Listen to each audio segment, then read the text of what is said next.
తెలంగాణ ఉద్యమ సంఘాల సమన్వయ వేదికలో ఆకాంక్షల వేదిక కుమారస్వామి మాట్లాడుతూ తెలంగాణలో ఎన్నో పార్టీలు ఎన్నో సంఘాలు ఉన్నాయి, అవన్నీ ఈరోజు ఉద్యమకారులుగా గుర్తింపు కోసం కార్డుల కోసం ముందుకు రావటం సంతోషకరం. వారితో పాటు ఇంకా రాని వారు కూడా చాలామంది ఉన్నారు. వాళ్ళు కూడా అర్థం చేసుకొని ఇక ముందైనా కలిసి రావాలని ఈ సందర్భంగా గుర్తు చేశారు. కేసీఆర్ నేనే తెచ్చాను నేనే మింగుతా అని మింగినట్టుగా కొన్ని ఉద్యమకారుల సంఘాలు మేమే ఉద్యమకారులను మా తరపు నుంచి సర్టిఫికెట్ ఇస్తామని ఇస్తున్నారు. అది ఒక రాష్ట్రపతి ఇచ్చింది కాదు, గవర్నర్ ఇచ్చింది కాదు, గవర్నమెంట్ ఇచ్చింది కూడా కాదు. గవర్నమెంట్ ఇచ్చింది అయితే మేము కూడా అది తీసుకుంటాం, తప్పేముంది అని మాట్లాడుతున్నారు. ఈ సందర్భంగా కుమారస్వామి 10 సంవత్సరాల గత ప్రభుత్వం పరిపాలించిన రోజుల తర్వాత ఆ రాష్ట్ర ప్రభుత్వంలో తెలంగాణ ఉద్యమకారులను,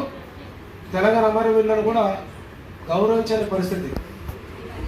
ఆ సమయంలో తెలంగాణ ఉద్యమంలో క్రియాశీలకంగా పనిచేసినటువంటి వ్యక్తులందరూ కూడా ఒక 4-5 సార్లు సమావేశం ఏర్పాటు చేసుకొని ఆ సమయం రౌండ్ టేబుల్ సమావేశంలో హాజరైనటువంటి మన రామ్మూర్తి అన్న గారు జనసభలో పనిచేస్తున్న వ్యవస్థాపకులు ఇక్కడే ఉన్నారు.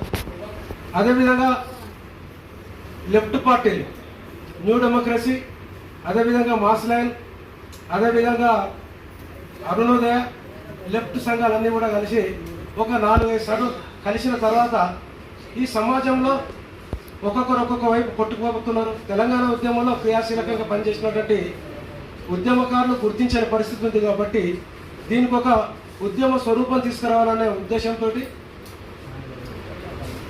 2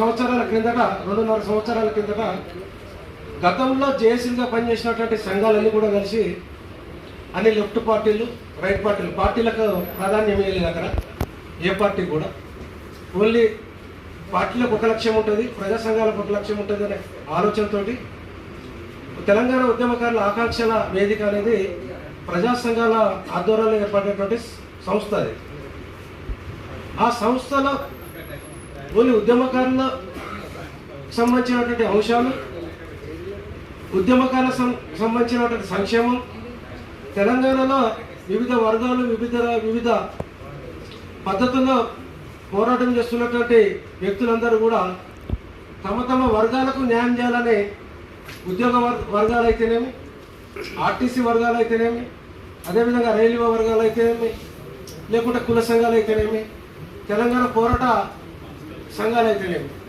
అదేవిధంగా ప్రజాస్వామిక తెలంగాణ కూడా ఉండాలనే సంస్థలు కూడా, ఇవన్నీ కలిసి ఒక మహత్తరమైనటువంటి ఎజెండాతోటి ముందుకు పోతున్నాం కూడా. ఆ క్రమంలో రౌండ్ టేబుల్ సమావేశం ఈ సుందర విజ్ఞాన కేంద్రంలో తెలంగాణ ఉద్యమకారుల ఆకాంక్షల వేదిక ఆధ్వర్యంలో చాలాసార్లు పెట్టడం జరిగింది.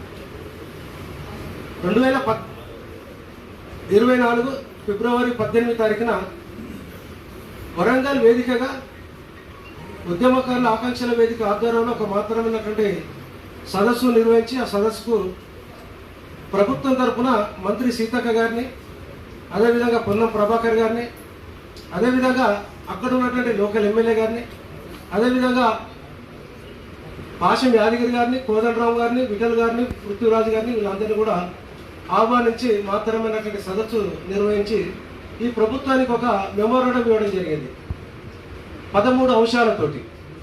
ఈ 13 అంశాలు కూడా వివిధ వర్గాలకు, అన్ని వర్గాలకు కలుపుకునే విధంగా చేసినటువంటి ఎజెండా మాత్రమే. ఆ ఎజెండాతోటి మాత్రమే ముందుకు పోగలుగుతున్నాం. ఆ ఎజెండా ప్రకారంగా మనం ఇక్కడ ఉన్నటువంటి మంత్రులు కానీ ఎమ్మెల్యే కానీ ఇచ్చిన తర్వాత సభలో మంత్రి సీతక్క గారు ఉద్యమకారుల ఆకాంక్షలను నేను గౌరవిస్తున్నా, ఈ వేదిక ఏర్పాటు చేయడం నాకు చాలా సంతోషం ఇచ్చింది.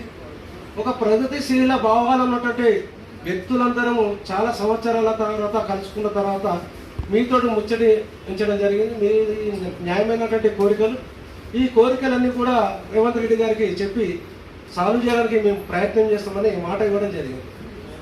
తర్వాత ఏదో అది చేసినాం. కానీ నేటి వరకు కూడా ఈ ప్రభుత్వం ఏర్పాటు చేసిన తర్వాత మొదటి ఆవిర్భావ సభ అయిపోయింది ఈ రాష్ట్రంలో ప్రభుత్వం, మన కాంగ్రెస్ ప్రభుత్వం హయాంలో. రెండో తెలంగాణ ఆవిర్భావ సభ కూడా అయిపోయింది.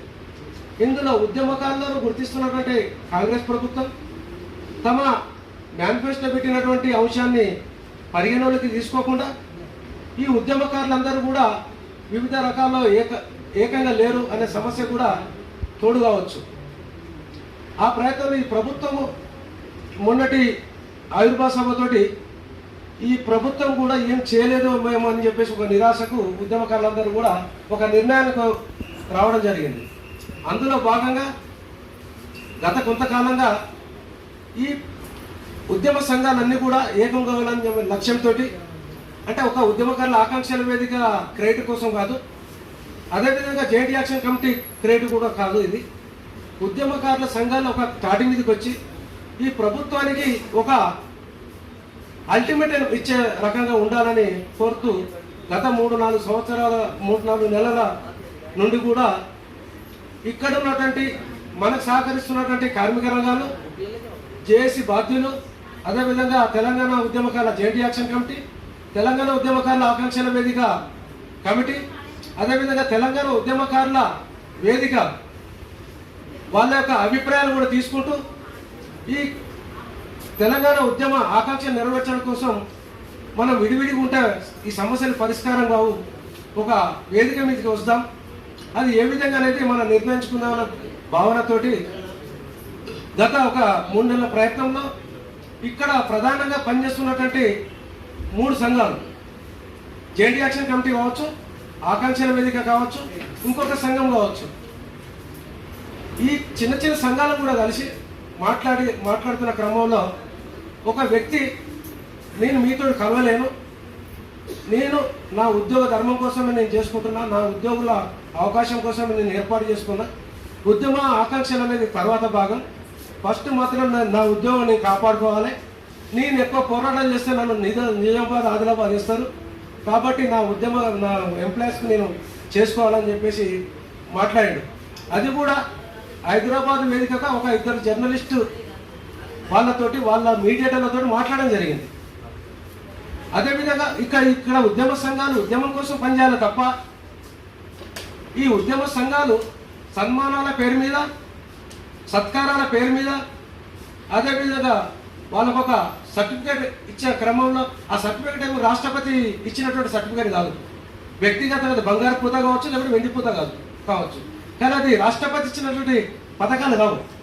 కానీ ఉద్యమకారులను రకరకాలుగా మోసం చేసుకుంటూ ఉద్యమకారుల సర్టిఫికెట్లు మేము ఇస్తున్నాం, మాదే ఫైనల్ అని చెప్పడం అనేది ఒక దుర్మార్గ చర్య.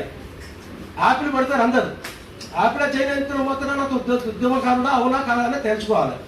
ఉద్యమకారులలో యాప్ పెట్టిన తర్వాత జాయిన్ అయిన తర్వాత నా తరఫున 6,000 మంది అంటే రేపు 6,000 మందికి రాకుండా 6,000 మందిలో 3,000 మంది తిరుగుబాటు చేసి కొట్టే అవకాశం ఉంటుంది కదా ఆ వ్యక్తిని, లేదా సర్టిఫికేట్ ఇచ్చినటువంటి వ్యక్తులంతా తిరగబడే అవకాశం ఉంటుంది కదా. అలాంటి వారి పట్ల నీ పేరు చెప్పను, అది అందరూ అర్థం చేసుకుంటే బాగుంటుంది. అతను ఉద్యమకారుడా కాదా అనేది అప్పుడున్నటువంటి నాయకులు తెలుసుకోవాలి. అతనితో మాట్లాడితే నేను ఉద్యమకారుడిని, మధ్యలో వచ్చిన ఉద్యమకారుడు అని చెప్పి నేను ఆ జర్నలిస్టు కూడా ఇక్కడ ఈరోజు వస్తారు మన మధ్యాహ్నం మీడియేటర్స్.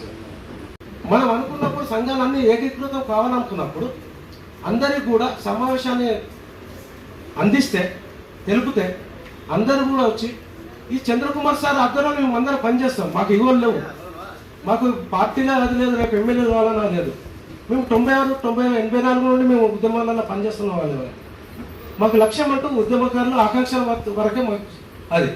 చంద్రకుమార్ సార్ ఆ స్టెప్ తీసుకున్నందుకు సార్కు ప్రత్యేక ధన్యవాదాలు తెలంగాణ ఆకాంక్షల మీద తెలియజేస్తున్నారు. ఈ రాష్ట్రం ఏర్పడితే మమ్మల్ని విలీనం చేస్తే కనీసం మేము కొద్దిగా గౌరవంగా బతుకుతామన్న ఒక ఆశతోటి అది చేస్తున్న తర్వాత దాన్ని ఒక విలీనం చేస్తానని ఒక ప్రక్రియ మొదలుపెట్టి దాన్ని మధ్యంతరంగా వదిలిపెట్టి పక్కా జరిగింది. ఈ ప్రభుత్వం కూడా విలీనం చేస్తానని మేనిఫెస్టోలో పెట్టింది. ఆ అంశాన్ని కూడా పరిశీలించాలి, ఆ అంశాన్ని కూడా విలీనం చేయాలనే అంశం కూడా మా తరఫున ఉన్నది. అది ఆకాంక్షల వేదిక పరంగా అది ఆర్టీసీ కార్మిక సంఘాలు, తెలంగాణ ఉద్యమంలో పనిచేసినటువంటి కార్మిక సంఘాలు మనకి ప్రతిపాదించిన డిమాండ్ అది. అదేవిధంగా రైల్వే చేసిన వాళ్ళతో మాట్లాడితే తెలంగాణ విభజన హామీ చట్ట ప్రకారం తెలంగాణ రాష్ట్రానికి ఒక కోచ్ ఫ్యాక్టరీ ఇస్తాం అని చెప్పడం జరిగింది. అట్లా బయ్యారంలో ఒక ఫ్యాక్టరీ అయింది. తెలంగాణ కోచ్ ఫ్యాక్టరీ కోసం రకరకాల ఉద్యమాలు రైల్వే కోచ్ ఫ్యాక్టరీ సమితి ఆధ్వర్యంలో జరగడం జరిగింది. అది క్లియర్ అయిపోయింది. వాళ్ళ కోచ్ ఫ్యాక్టరీ కూడా ఆ డిమాండ్ను కొద్దిగా సాల్వ్ చేసింది తెలంగాణ ప్రజలకు. ఇట్లా 15 డిమాండ్లు ఉన్నాయి తెలంగాణలో. ఈరోజు మామూలు జ్వరం వచ్చినా లేకుంటే రకరకాల జ్వరం వచ్చినా కూడా ప్రభుత్వ వైద్యాన్ని వదిలిపెట్టి మనం ప్రైవేటు వైద్యానికి వెళ్ళిపోతున్నాం. ఈ ప్రైవేటు వైద్యంలో 2 లక్షలు, 3 లక్షలు, 5 లక్షలు, 10 లక్షలు ఏమి లేకుంటే కూడా 10 లక్షలు. వాడికి హార్ట్ అటాక్ మామూలుగా ఏదో నొప్పి లేచిపోతుందంటే కూడా స్టంట్ వేసే స్థాయికి వచ్చింది.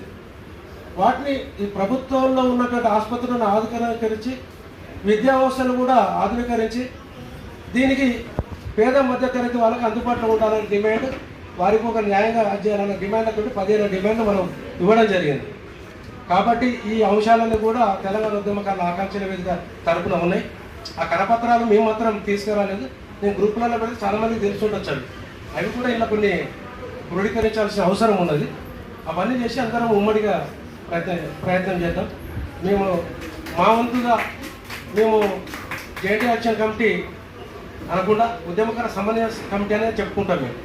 మేము జేఎన్టీ యాక్షన్ కమిటీల పేర్లు కానీ ఇంకా జేఏసీ అని చెప్పేసి కానీ చెప్పలేము. ఇక్కడ ఉంది అంతవరకు.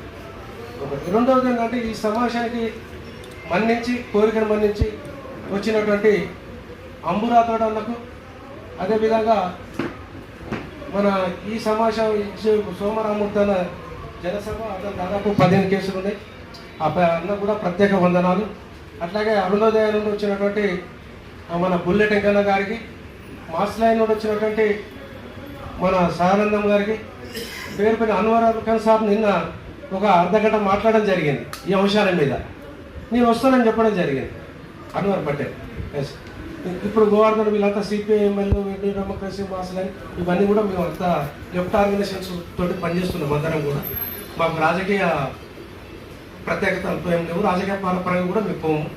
మా ఏజెంట్ అంతా కూడా దీని ప్రకారమే ఒక ఇండిపెండెంట్ ఆర్గనైజేషన్స్ మాదిరిగానే ప్రజా సంఘాలు, లెఫ్ట్ ఆర్గనైజేషన్స్ తోటి మేము స్టార్ట్ చేస్తాం. మా యొక్క లక్ష్యాలు మేము ఎట్లా పోతాం అనేది మేము తెలియజేస్తున్నాం.